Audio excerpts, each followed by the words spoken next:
Assalamualaikum warahmatullahi wabarakatuh.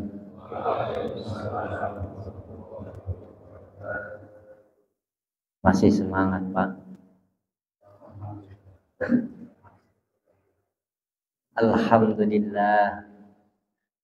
Alhamdulillahilladzi anzalal Qur'an hudan linnasi wa bayyinatin minal huda wal furqan. Wassalatu wassalamu ala sayyidina wa habibina wa syafi'ina wa qurrati a'yunina man khuluqul Qur'an sayyidina Muhammadin sallallahu alaihi wasallam man khuluqul Qur'an wa ala alihi wa ashabihi alladhi udhifal mizan amma ba'du amma kama ma yakum min syai'in wa falitil witil biha wujuban ulifa hadaratal kiram wal muhtaram, para jamaah musalla al-ittihad yang saya hormati sekaligus saya muliakan, orang yang hadir insyaallah orang-orang pilihan, amin ya rabbal alamin. Pertama, puji syukur kepada Allah Subhanahu wa taala atas cucuran taufik hidayah serta inayahnya, diiringi dengan nikmat sehat jasmani dan rohani. Alhamdulillah, kita semua masih bisa melaksanakan suatu kewajiban, yaitu melaksanakan ibadah sholat subuh. Kedua, sholawat ma'assalam, salam beriring rahmat, rahmat beriring hidayah, hidayah berujung nikmat, semoga selalu menyelimuti baginda kita, a'ni habibana wa syafi'ana wa barik maulana Muhammadin sallallahu alaihi wasallam, serta keluarganya, sahabatnya, serta pengikutnya hingga ila yaumil qiyamah. Bapak-bapak dan ibu-ibu, setelah kita melaksanakan ibadah kewajiban sholat subuh, kita juga mempunyai suatu kewajiban. Salah satu kewajibannya adalah thalabul ilmi. Ini adalah suatu kewajiban juga, di mana thalabul ilmi ini wajib hukumnya bagi orang muslim dan muslimat yang masih hidup sampai ke liang lahat. Dan kewajiban ini akan terus-menerus diperintahkan kepada umat Islam, yang muda, yang tua, yang anak, semuanya mempunyai kewajiban.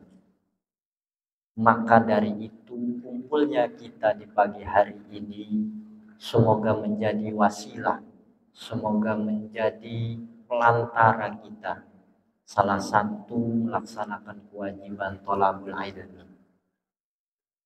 Bapak Ibu yang saya hormati,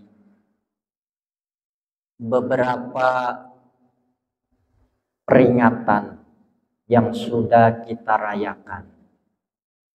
Salah satu peringatan yang kita rayakan mayoritas Islam, terutama di Indonesia, adalah nuzulul Quran.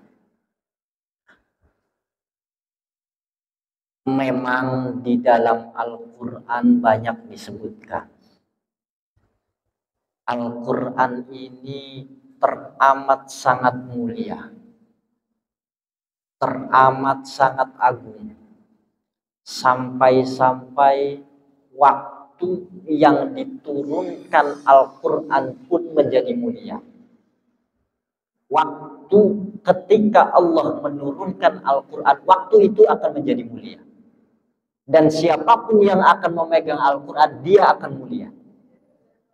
Jadi siapa yang ingin mulia, pegang Al-Quran.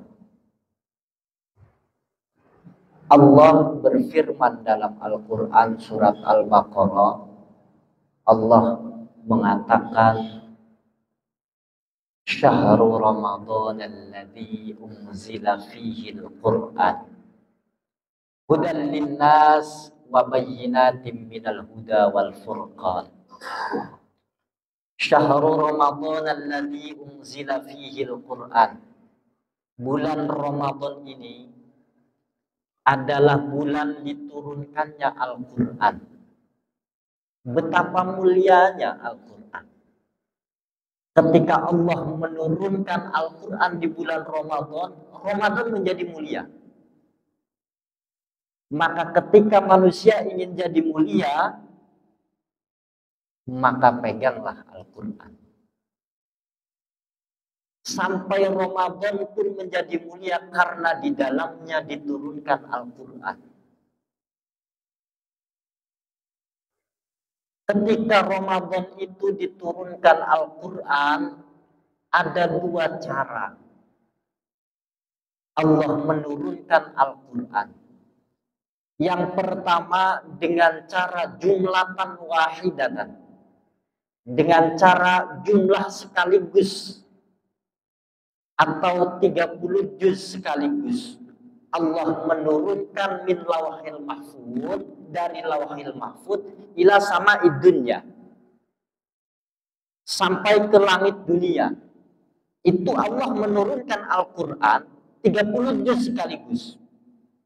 Min lauhil mahfud ila sama idunya. Ketika Allah sudah menurunkan ila sama idunya kepada langit dunia, maka Allah menurunkan cara yang kedua secara berangsur-angsur kepada Nabi Muhammad. Secara berangsur-angsur selama 23 tahun. Kurang lebih 23 tahun Al-Quran 30 juz berangsur-angsur. Itu pun ketika Nabi berusia kerasulan, yaitu 40 tahun. Maka bapak-bapak, ibu-ibu yang saya hormati, Al-Quran ini bukan karangan manusia. Al-Quran ini sangat spesial. Allah turunkan min lauhil mahfud, dari lauhil mahfud ila sama idunya secara jumlah 30 juz. Kemudian Allah turunkan secara berangsur-angsur sesuai dengan kejadian, sesuai dengan kondisional, secara angsur selama 23 tahun. Bersama malaikat Jibril disampaikan kepada Nabi Muhammad dan disampaikan kepada umatnya. Sebagai apa? Untuk apa?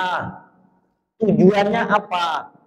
Hudan linnas wa bayyinatin minal huda wal furqan.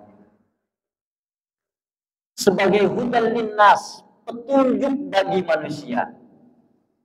Al-Quran itu adalah sebagai petunjuk bagi manusia. Wa bayyinatin minal huda, dan sebagai penjelas atas petunjuk itu, wal furqan, dan pembeda antara yang benar dengan yang salah. Pembeda antara yang hak dengan yang batil. Sebagai petunjuk dan pembeda. Al-Quran itu diturunkan hudan linnas sebagai petunjuk dan juga sebagai pembeda. Pembeda antara yang hak dengan yang batil. Antara yang benar dengan yang salah. Maka aneh, Pak. Al-Quran itu sebagai petunjuk. Anehnya mengapa kita, bahkan generasi setelah kita nanti, tidak merasa tergugah menggugah dengan Al-Quran, merasa berat untuk belajar Al-Quran, bahkan mirisnya dipandang sebelah mata untuk belajar Al-Quran. Padahal Al-Quran adalah hudan linnas, petunjuk bagi manusia. Bagaimana dia mau tahu jalan kalau petunjuk jalannya tidak diketahui? Hudan linnas, petunjuk bagi manusia. Bagaimana dia tahu arah tujuannya kalau petunjuknya tidak diketahui? Bagaimana kita mengerti isinya kalau kita bacanya belum paham? Maka pantas kata Nabi dikatakan melalui hadis, Nabi mengatakan khairukum man ta'allamal Qur'ana wa 'allama. Sebaik-baik kalian, kata Nabi, adalah orang yang belajar dan mengajar Al-Qur'an. Sampai Nabi mengatakan khairukum man ta'allamal Qur'ana wa 'allama. Kalau kita berlomba-lomba, maka menjadi orang yang terbaik, menjadi orang yang spesial, menjadi orang yang paling baik, maka belajarlah Al-Quran dan mengajar Al-Quran. Kalau kita belum bisa mengajar, belajar. Belajar dan mengajar sama-sama khairukum, lebih baik. Bahkan yang lebih menggugah kita, Al-Quran ini adalah syafa'atul ummah, syafaat kelak di yaumil qiyamah.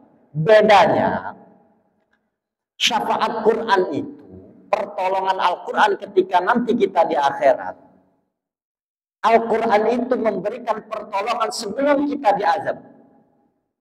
Ketika kita bisa membaca Al-Quran, belajar Al-Quran, mengamalkan Al-Quran, maka Al-Quran itu menjadi syafaat. Syafaat Al-Quran beda dengan syafaat lain. Kalau syafaatul Quran itu menolong ketika sebelum kita mendapatkan azab. Berbeda dengan syafaat Nabi, berbeda dengan syafaat lainnya. Kalau syafaat Nabi atau syafaat lainnya itu menyelamatkan ketika kita setelah mendapatkan azab, maka diselamatkan. Itu syafaat Nabi atau yang lainnya. Tapi syafaatul Quran, sebelum kita mendapatkan azab, maka kita akan diselamatkan. Jadi sebelum kita mencicipi azab, syafaatul Quran, pertolongan Al-Quran akan datang. Bagi siapa? Bagi man ta'allamal Qur'ana wa 'allama. Bagi orang yang mau belajar Al-Quran, bagi orang yang mau mengajarkan Al-Quran, bagi orang yang mau mengamalkan Al-Quran. Mangga sungguh luar biasa Al-Quran ini. Oleh karena itu, pantas Syekh Nawawi Al-Bantani di dalam kitab Kasyifatus Syajah, dalam kitab Kasyifatus Syajah, orang membaca Al-Quran dengan orang yang berzikir itu berbeda. Kalau berzikir, kalau tidak mengerti artinya secara global, la yusab, tidak akan diberikan pahala. Kata ulama di dalam kitab itu mengatakan, ya'lam annahu la yusabu zakirun bidzikrihi. Ketahuilah oleh kamu, sesungguhnya tidak akan diberikan pahala bagi orang yang zikir atas zikirnya, illa idza arafa ma'nahu, kecuali dia mengerti maknanya, kecuali dia mengerti artinya, ijmalan walaupun secara global. Bi khilafil Quran, berbeda dengan Al-Quran. Yusabu qari'uhu, walaupun dia tidak mengerti artinya, dia bisa bacanya, maka akan diberikan pahala. Tapi kalau kita zikir tidak mengerti artinya secara global, maka tidak diberikan pahala. Maka luar biasa Al-Quran ini diberikan kepada Nabi Muhammad sebagai mukjizat terbesar. Bapak Ibu yang saya hormati, hidup kita ini di dunia pengen rugi apa pengen untung? Pengen rugi apa pengen untung? Kalau kita usaha pengen rugi apa pengen untung? Pinter milihnya. Pengen untung. Tapi ada puasa ada yang rugi, baca Quran juga ada yang rugi. Puasa ada yang rugi sesuai dengan hadisnya Nabi. Kamin so'imin laisa lahu min siyamihi illal ju' wal 'atsh. Berapa banyak orang yang berpuasa dia tidak mendapatkan pahala apapun kecuali lapar dan haus, berarti rugi. Begitupun salah satunya membaca Quran. Kam min qari'in, berapa banyak orang yang membaca Al-Quran wal Qur'anu yal'an, sedangkan Al-Quran melaknatnya. Bagi siapa? Bagi orang yang tidak mau belajar tata cara membaca Al-Quran. Lalu bagaimana saya sudah belajar tapi belum mengerti? Dan saya pun sudah berusaha, maka itu dinamakan ma'fun anhu. Tapi dengan syarat masih belajar. Diampuni, dimaafkan kalau dia itu masih kondisi belajar. Tapi kalau sudah tidak mau belajar, sudah merasa bisa, tapi padahal belum mampu untuk melakukan, maka disitulah wal Qur'anu yal'an, Quran akan melaknatnya. Itu dinamakan dengan rugi. Maka kerugian-kerugian ini harus kita hindari, harus kita cegah, supaya kita menjadi la'allakum tattaqun, menjadi orang-orang yang bertakwa kepada Allah. Amin ya rabbal alamin. Al-Quran itu, bapak-bapak dan ibu-ibu, berbagai macam pendapat. Dalam surat Al-Qadar, Allah menjelaskan inna anzalnahu fi lailatul qadar. Sesungguhnya aku, kata Allah, anzalnahu, menurunkan Al-Quran fi lailatul qadri, di dalam malam Lailatul Qadar. Wa ma adraka ma Lailatul Qadar. Apa itu Lailatul Qadar? Lailatul Qadri khairum min alfi syahr. Lailatul Qadar itu adalah khairum min alfi syahr, lebih baik dibandingkan 1000 bulan. Kalau digenapkan 1000 bulan itu 83 tahun 4 bulan. Jadi Allah menurunkan Al-Quran. Satu pendapat Ibnu Katsir mengatakan Al-Quran itu diturunkan pada tanggal 17 Ramadan. Ada yang berpendapat 24 Ramadan. Lailatul Qadar itu ada berbagai macam pendapat juga kalau ingin ditemukan. Artinya Lailatul Qadar itu khairum min alfi syahr. Kalau kita menemukan dalam satu malam itu, mendapatkan ibadahnya bandingannya 83 tahun kita ibadah tanpa maksiat.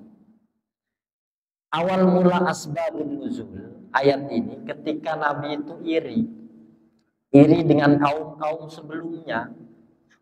Kaum-kaum sebelumnya, para nabi terdahulu itu umurnya luar biasa panjangnya. Ada yang 1000 tahun, ada yang 950 tahun, Nabi Nuh, ya, Nabi dan lain nabi sebelumnya. Semuanya itu umurnya panjang-panjang. Ada yang 1000 tahun juga ada. Maka Nabi itu berpikir enak amat, umurnya panjang, ibadahnya juga bisa banyak, ya. Umurnya panjang, ibadahnya juga bisa banyak, nikmatnya juga banyak. Lah, kita dikasih umur 63 tahun patokan Nabi Muhammad. Kata Nabi, kita umur 63 tahun, kalau dibandingin dengan yang 1000 tahun, bedanya berapa kali lipat itu? Berlipat-lipat ya, Pak. Dibandingkan, akhirnya turun ayat Lailatul Qadri ini, khairum min alfi syahr, lebih baik daripada 1000 bulan. Jadi satu malam kita ibadah berbanding dengan 83 tahun kita ibadah kepada Allah tanpa maksiat, mulus ibadah. Maka khairum min alfi syahr tanazzalul malaikatu warruhu fiha biizni rabbihim min kulli amr. Salamun hiya hatta matla'il fajr.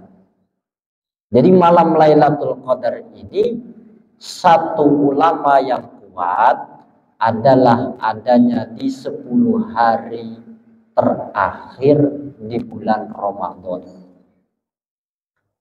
10 akhir di bulan Ramadan kita memperbanyak amal ibadah. Bahkan Syekh Nawawi Al-Bantani juga berpendapat pada tanggal 23 Ramadan.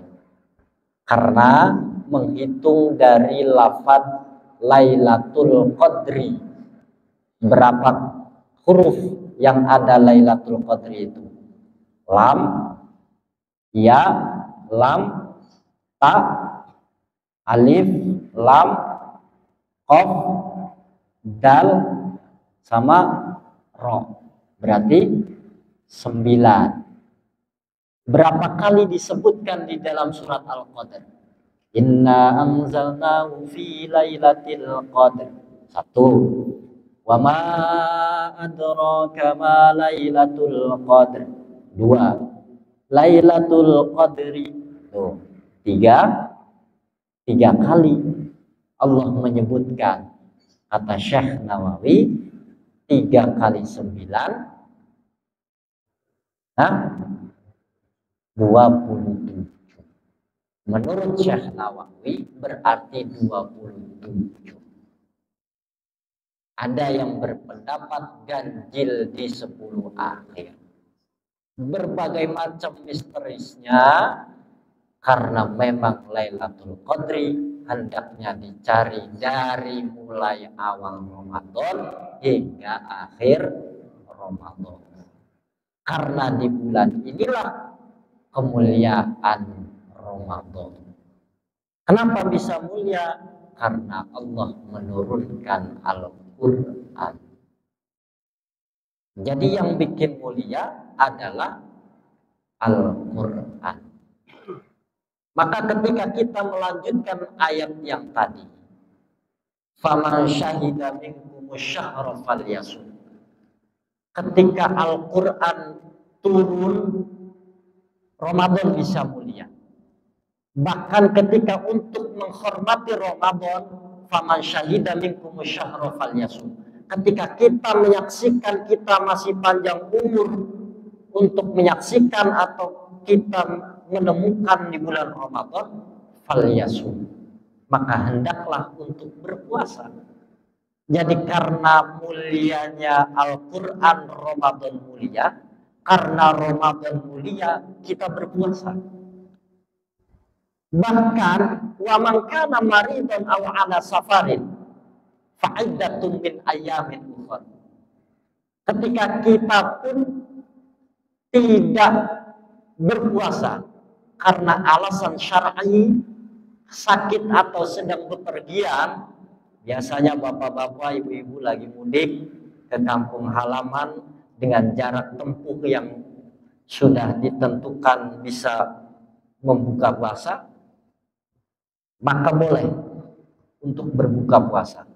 Tapi dengan catatan dengan jangka waktu atau jangka jarak yang sudah ditentukan, maka boleh untuk berbuka puasa.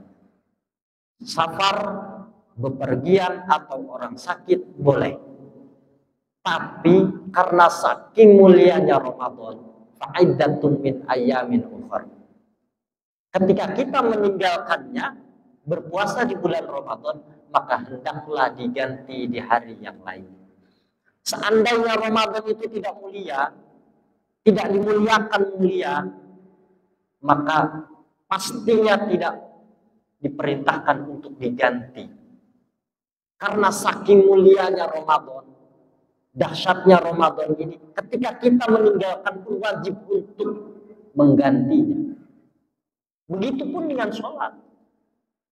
Begitu saking mulianya sholat, ketika kita meninggalkan satu kewajiban, maka wajib hukumnya untuk mengganti dengan cara qadhaan. Antara Ramadan dengan Al-Quran, para hadirin, sehingga Al-Quran ini banyak yang kita ketahui, berbagai macam tafsir, berbagai macam pengertian. Oleh karena itu, kita harus belajar Al-Quran melalui para guru, melalui para ulama. Karena kalau kita belajar Al-Quran, belajar tentang Al-Quran tanpa guru, fasyayakhuhu syaitan, maka guru kita, maka gurunya adalah syaitan. Ketika kita belajar tanpa guru, fasyayakhuhu syaitan, maka gurunya adalah syaitan. Maka wajib hukumnya ketika kita belajar Al-Quran harus ada guru, harus ada sanad keilmuan. Sehingga apa? Ketika nanti kita di akhirat diminta pertanggungjawaban, kita mengadukan kepada guru. Guru kita pun akan mengadukan kepada gurunya sampai kepada Nabi Muhammad. Kalau kita tidak mempunyai guru, maka siap-siaplah mempertanggungjawabkan pendapatnya. Di zaman ini pendapat, semuanya mempunyai pendapat. Jangankan orang yang berilmu, orang yang maaf-maaf kurang paham tentang keilmuannya pun sekarang ini sudah mahir untuk berpendapat. Silahkan, masyitah, silahkan, semuanya bebas untuk berpendapat. Yang penting siap untuk mempertanggungjawabkan kelak di akhirat di hadapan Allah. Pendapatnya benar atau tidak, dan siap untuk mempertanggungjawabkan. Dan ini yang paling berat. Begitupun kita, apalagi para bapak adalah seorang pemimpin, akan diminta pertanggungjawaban kelak di akhirat atas kepemimpinannya kepada istrinya, kepada anaknya. Semua ini akan diminta pertanggungjawabannya. Kehebatan Al-Quran ini ila yaumil qiyamah, Allah yang akan menjaganya. Allah akan menjaga agama Islam.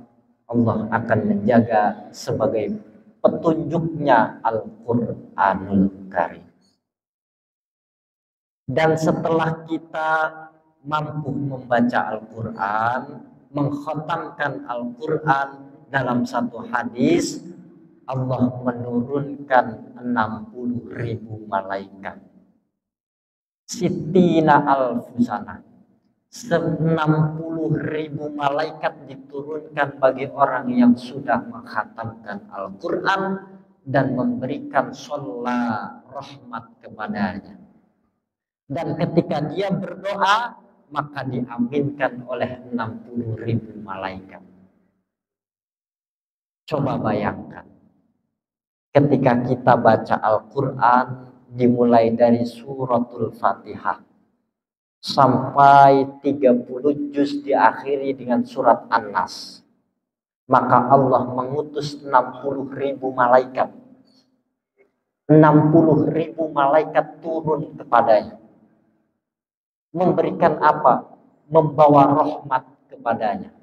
Memberikan kasih sayang. Dan ketika dia berdoa, 60.000 malaikat mengaminkan. Kira-kira kalau bapak-bapak, ibu-ibu berdoa, 60.000 malaikat mengaminkan. Kira-kira diijabah atau enggak itu? 60.000 malaikat mengaminkan doanya. Maka yang diajarkan oleh para ulama, doanya sudah mahir, sudah familiar, sudah tidak asing lagi bagi kaum muslimin. Doa khatmil Quran atau doa setelah membaca Al-Quran. Mungkin bapak-bapak, ibu juga hafal dengan doanya. Allahumma arhamna bil Quran waj'alhu lana imaman wa nuran wa hudan wa rahmah. Allahumma dzakirna minhu ma nasina wa 'allimna minhu ma jahilna warzuqna tilawatahu ana al-laili wa atrafan nahar waj'alhu lana hujjatan ya rabbal alamin. Ya Allah, rahmati kami bil Qur'ani, dengan Al-Quran. Ya Allah, rahmati kami dengan Al-Quran. Waj'alhu li atau waj'alhu lana imaman wa nuran. Ya Allah, jadikanlah Al-Quran sebagai imam, sebagai cahaya, sebagai hidayah, petunjuk, dan sebagai rahmat. Allahumma dzakirna minhu ma nasina. Ya Allah, ingatkan kami ketika kami lalai.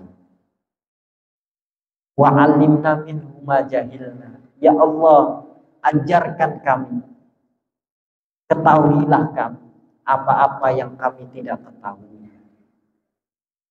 Wa 'allimna ma jahilna warzuqna tilawatahu. Ya Allah, berikan rezeki sesuatu yang kami baca. Ana al-laili, di waktu malam, wa atrafan nahar, dan juga di waktu pagi, di waktu siang. Waj'alhu lana hujjatan. Ya Allah, jadikan kami Al-Quran ini sebagai penolong, sebagai hujjah, sebagai argumentasi kelak di akhirat. Ya Rabbal Alamin, wahai Tuhan semesta alam. Betapa indahnya kalau kita mengerti bahasa Al-Quran doa-doa yang ulama ajarkan begitu indahnya bahasanya. Dan segitu indahnya bahasa-bahasa, tidak ada yang menandingi bahasa Al-Quran. Dulu di zaman Nabi, ketika Al-Quran itu diturunkan, mereka mengatakan Muhammad adalah pembohong. Muhammad adalah penyair. Bayangkan oleh bapak-bapak dan ibu-ibu, sekelas Nabi loh, sekelas Nabi Muhammad, Sayyidul Anbiya, rajanya Nabi. Ketika menyampaikan dakwah, ketika menyampaikan satu agama, pasti di situ ada orang yang tidak senang. Pasti ada orang yang tidak menyukai. Sekelas Nabi Muhammad menyampaikan Al-Quran, melantunkan Al-Quran, mereka yang tidak senang dan mereka yang berdusta kepada Nabi, mereka mengatakan Muhammad adalah penyair. Muhammad adalah pembohong. Sekelas Nabi. Apalah daya sekelas kita. Sekelas Nabi, enak kalau kita hidupnya di zaman Nabi, enak kita ngikut Nabi. Mending kalau ikutnya Nabi. Kalau ikutnya Abu Jahal. Ya, karena hidayah itu mutlak hak Allah. Bahkan ketika Nabi diingatkan oleh Allah, innaka la tahdi man ahbabta, walakinallaha yahdi man yasha. Wahai Muhammad, sesungguhnya kamu tidak mempunyai hidayah. Karena hidayah itu mutlak hak prerogatifnya Allah. Seandainya Nabi Muhammad mempunyai hidayah, Abu Jahal tidak menjadi kafir. Karena pamannya. Karena Allah lah yang memberikan hidayah. Begitupun dengan kita kehidupan sekarang. Mau menjadi benar atau menjadi tidak benar, itu pun pilihan masing-masing. Dengan Allah, hidayah itu turun. Kalau orang sudah mendapatkan hidayah, mudah diarahkan. Tapi kalau orang sudah tertutup dari hidayah, maka sulit untuk menerima nasihat dan wejangan agama. Apalagi kita mau melaksanakan suatu kewajiban, apalagi melaksanakan kesunahan, melaksanakan kewajiban yang wajib harus dilaksanakan orang Islam pun tidak dilaksanakan. Maka hidayah itu diturunkan kepada orang-orang yang memang Allah pilih untuk bisa menerima hidayah. Bapak-bapak dan ibu-ibu, oleh karena itu kita yang diberikan hidayah, tinggal kita memantapkan hidayah, tinggal kita memanfaatkan hidayah. Kalau kita menyia-nyiakan yang Allah berikan hidayah ini kepada kita, maka hidayah itu akan pergi. Kalau kita memanfaatkan hidayah yang Allah berikan, ada rasa keinginan melaksanakan kewajiban, ada keinginan melaksanakan kesunahan, maka jagalah itu sebelum hidayah itu pergi dari diri kita. Maka tinggal memantaskan diri apa yang belum paham dan belum ada pada diri kita, mengasah diri, memantaskan diri, memantapkan diri. Oleh karena itu, pada kesempatan kali ini saya mengajak kepada para bapak, para ibu, tidak ada manusia di dunia ini yang tidak lepas dari kesalahan dan kelalaian. Tapi kata Nabi sebaik-baik manusia adalah ketika dia punya kesalahan, dia bertaubat kepada Allah. Dan juga kita memperbaiki ke depan yang lebih baik. Al-Quran sebagai pedoman kita. Kita baca walaupun kita belum mengerti. Apalagi kalau kita mengerti. Kita baca di bulan Ramadan. Al-Quran mulia dibaca di bulan Ramadan yang mulia. Ini pahalanya berlipat ganda. Sangat berlipat ganda. Tapi awas, bukan hanya kebaikan di bulan Ramadan ini yang berlipat ganda. Lampu kuning dan lampu merah, bahkan kemaksiatan pun akan dilipat ganda oleh Allah. Kalau kita berbuat baik di bulan yang mulia ini, Allah lipat gandakan. Kalau kita bersedekah di bulan Ramadan, Allah lipat gandakan dengan lipatan yang banyak. Bahkan tidak akan terhitung berlipat-lipat ganda. Karena saking agungnya, saking mulianya di bulan Ramadan. Begitupun dengan kemaksiatan, kejelekan yang kita lakukan di bulan Ramadan pun akan dilipat gandakan kejelekannya. Maka hati-hati di bulan mulia ini, jangan kotori. Mari kita perbaiki di penghujung akhir ini. Maka di awal sebelum kita datang bulan Ramadan, kita diingatkan dengan satu hadis, Pak. Man fariha bidukhuli Ramadan harramallahu jasadahu 'alan niran. Barang siapa yang senang, barang siapa yang merasa bahagia datangnya bulan Ramadan, maka haram jasadnya masuk ke neraka. Kita di awal itu sudah diberikan kabar baik, kabar senang. Kita mau bertemu dengan Ramadan. Ketika kita mau menginjak di bulan Ramadan, kita mempunyai rasa senang saja. Maka haram jasad kita masuk ke neraka. Tapi pertanyaannya kepada diri kita masing-masing.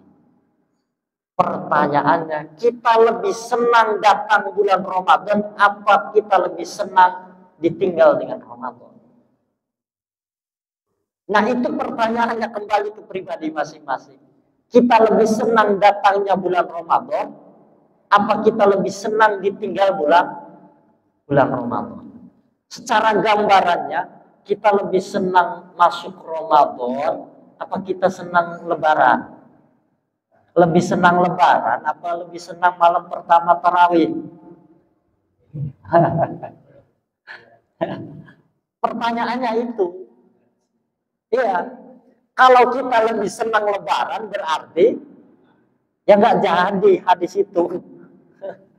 Karena para ulama, para wali justru di malam Idul Fitri itu menangis. Karena bulan yang penuh rahmat, penuh maghfirah, penuh ampunan terlewatkan. Belum tentu Ramadan yang akan datang kita masih bertemu. Makanya ulama, para wali, para orang-orang soleh itu menangis ditinggal Ramadan. Kalau kita kan beda. Besok ngopi nih, pagi. Iya, besok sarapan pagi lagi nih. Iya, ngerokok lagi. Nah itu bedanya. Enteng, gampang. Kalau melihat hadis itu ya agak ringan, nggak terlalu berat. Tapi pengamalannya yang berat. Tapi kita untuk mengaplikasikan aplikasian kepada diri kita yang sulit. Maka pantas kata ulama, laisal aid liman labisal jadid, walakinnal aid ta'atuhu tazid. bukan yang dinamakan dengan hari raya adalah orang yang memakai baju baru. Walakinnal aid, akan tetapi yang dinamakan dengan aid ta'atuhu tazid, yang ketaatannya bertambah. Semakin taatnya bertambah ketika kita dididik di bulan Ramadan.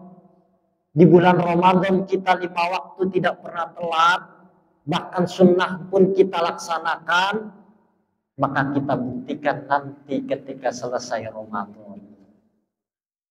Ketaatannya bertambah apa berkurang? Tambah jamaahnya apa kurang jamaahnya? Softnya semakin ke depan apa semakin ke belakang? Ke depan itu bukan bagus, malah jelek. Bukannya nambah maju itu nambah bagus, ini nambah jelek. Iya, karena yang maju apanya? Softnya, barisannya. Tarawih hari pertama rame penuh, nggak muat ini masih musola, ya, sampai keluar. Nambah 10 hari agak susut tuh, ya, agak setengah ya. Nanti finalnya di akhir tanggal 28 gak ada orang. Bukan gak ada orang di musola Al-Ittihad, karena sudah semuanya pada mudik, ya, bukan suzon, sudah mudik. Akhirnya musolanya kosong. Bapak Ibu, setelah kita melaksanakan Idul Fitri, kembali ke fitrah, kembali ke suci, bagaikan bayi yang baru dilahirkan oleh ibunya. Kalau kita benar-benar mengamalkan Ramadan, man shoma Ramadhana imanan wahtisaban, barang siapa yang berpuasa di bulan Ramadan secara iman dan mengharapkan pahala dari Allah, fa'atsba'ahu sittan min Syawal, kemudian dia berpuasa 6 hari di bulan Syawal, faka'annama shomad dahru, maka bandingannya dia sama halnya berpuasa bertahun-tahun. Kalau dia berpuasa 6 hari di bulan biasa, giliran lagi banyak-banyaknya kue, ya, banyak makanan, banyak minuman, kita disuruh puasa sunnah 6 hari di bulan Syawal. Ada redaksi lain memakai summa atsba'ahu, kemudian, berarti secara gramatika bahasa Arab, secara ilmu nahwiyahnya, secara ilmu sorfiyahnya, kalau kita memakai hadis fa'atsba'ahu, memakainya fa, itu berarti setelah kita lebaran, besoknya berpuasa 6 hari, itu memakai fa'atsba'ahu. Tapi kalau kita memakainya summa atsba'ahu, kemudian berpuasa, yang penting kita puasanya di bulan Syawal. Boleh 6 hari, yang penting puasanya di bulan Syawal. Mau Senin Kamis boleh, yang penting 6 hari di bulan Syawal boleh. Berarti kita memakainya summa atsba'ahu. Kemudian faedahnya litarokhi, mengakhirkan. Silakan sama-sama mendapatkan pahala shomad dahro, seperti berpuasa bertahun-tahun. Jadi kita puasa 1 bulan, puasa 6 hari di bulan Syawal, bandingannya kita berpuasa bertahun-tahun. Kalau kita sengaja puasa bertahun-tahun kan lumayan, Pak, ya. Ini juga pengen cepet-cepet beres. Berapa hari lagi, Pak? Hah? Berapa lagi ini puasanya? Udah dihitung belum? Hah? 10 hari. Kalau jadi lebaran. Kalau nggak jadi nambah. Ya, 10 hari. Sudah mau akhir ini 10. Jadi kalau kita puasa Ramadan terus 6 hari puasa, itu bandingannya kita puasa bertahun-tahun. Ya, syukur alhamdulillah kita bisa melaksanakan. Ya, kalaupun belum bisa, minimal kita kewajibannya jangan ditinggal. Kewajiban itu jangan ditinggal. Sholat, puasa, zakat. Zakat pun jangan ditinggal, puasa jangan ditinggal, sholat tetap dijaga. Inna awwala yaumal qiyamah ayyuhasabu as-sholat. Pertama kali ketika nanti di akhirat, yang paling pertama kali dihisab, dihitung adalah sholatnya. Dipanggil Mang Ahmad, ya, di perhitungan mahsyar itu nanti kan dipanggil, di absen namanya satu-satu. Mang Ahmad datang, gimana sholatnya?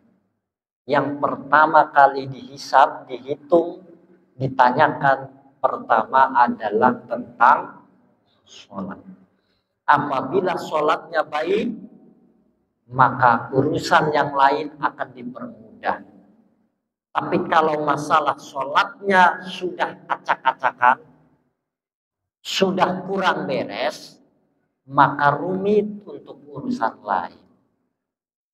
Maka sholat ini bisa dikatakan sebagai wadah, sebagai tempat untuk menampung kebaikan-kebaikan kita.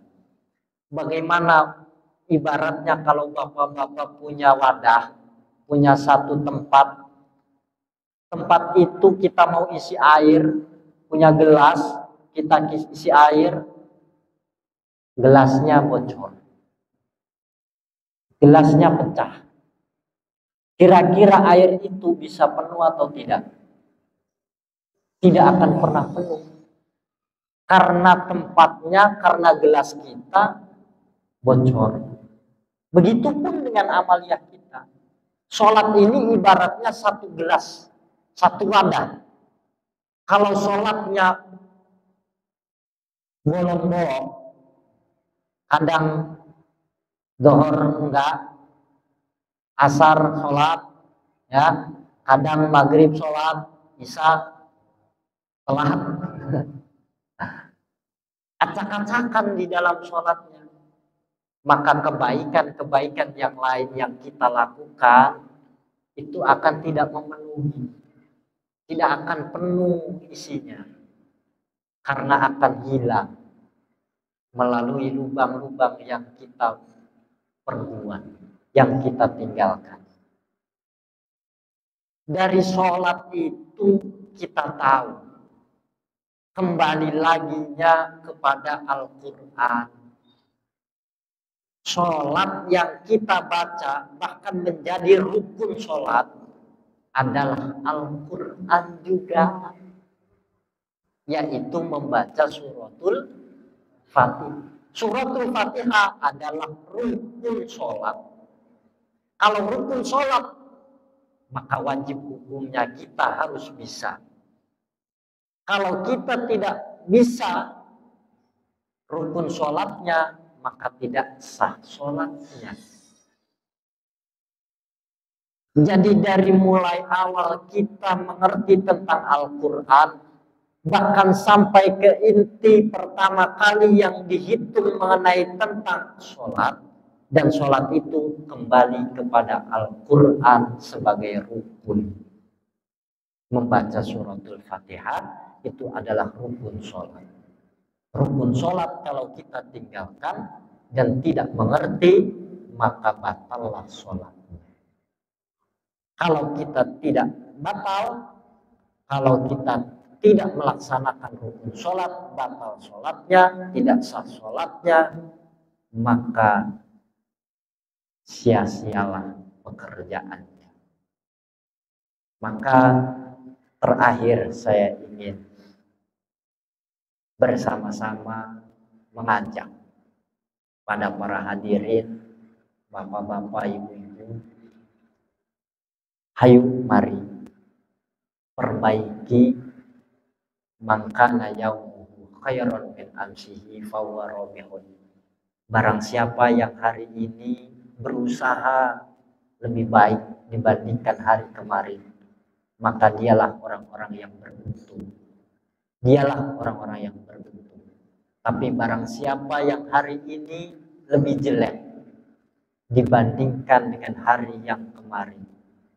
Kemarin kita masih mau berkumpul berjamaah karena tidak ada kekuatan kecuali berjamaah. La quwwata illa bil jamaah. Di zona ini tidak ada sedikit pun kekuatan illa bil jamaah, kecuali dengan bersama-sama. Kecuali dengan bersama. Sapu lidi tidak akan menjadi kuat kalau berperannya masing-masing.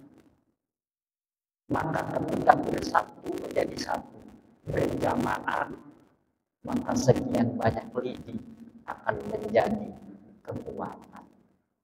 Begitupun di daerah kita.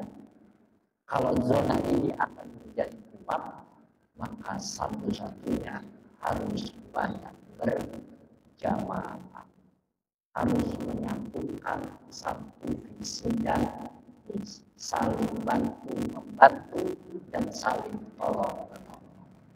Itulah harapan kami. Semoga kita semua mendapatkan hidayah taufik dari Allah Subhanahu wa Ta'ala. Amin ya rabbal alamin. Kami mohon maaf atas segala kekurangan, sedikit setetes, semoga bermanfaat. Kami akhiri dengan lafaz hadanallahu wa iyyakum ajma'in. Assalamualaikum warahmatullahi wabarakatuh.